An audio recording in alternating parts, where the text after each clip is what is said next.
কুমিল্লার মুরাদনগরে এক নারীকে ধর্ষণ ও বিবস্ত্র করে নির্যাতনের চাঞ্চল্যকর ঘটনায় মূল হোতা শাহ পরানকে গ্রেফতার করেছে র্যাব।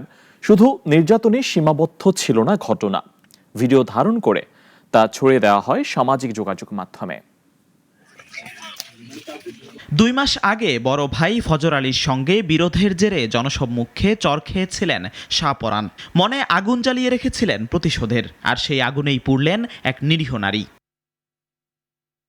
কুমিল্লার মুরাদনগরে সন্ধ্যায় নারীর বাবা মা বাসায় না থাকার সুযোগে ঘাপটি মেরে থাকা শাহ পরান, আবুল কালাম, অনিক, আরিফ, সুমন ও আরও অনেকে হানা দেন সেই ঘরে।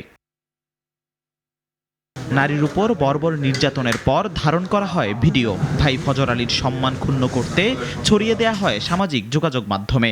এ ঘটনার মূল হোতা শাহ পরানকে গ্রেফতার করেছে র্যাব। এই মব সৃষ্টিকারী যারা, তারা এখনো ধরাছোঁয়ার বাহিরে। সে লক্ষ্যে আমরা র্যাব আমাদের কাজ শুরু করি এবং আমাদের গোয়েন্দা তৎপরতা বৃদ্ধি করি। এবং তারই প্রেক্ষিতে গতকাল আমরা এই মব সৃষ্টির যে উস্কানিদাতা বা পরিকল্পনাকারী, তাকে আমরা গতকাল অ্যারেস্ট করতে সক্ষম হই। শাহ পরানকে গ্রেফতারের পরও পলাতক রয়েছে বেশ কয়েকজন সহযোগী। তাদের ধরতে অভিযান চলছে বলেও দুপুরে এক সংবাদ সম্মেলনে জানিয়েছে র্যাপিড অ্যাকশন ব্যাটালিয়ন। জিহাদুল ইসলাম, নাগরিক, ঢাকা।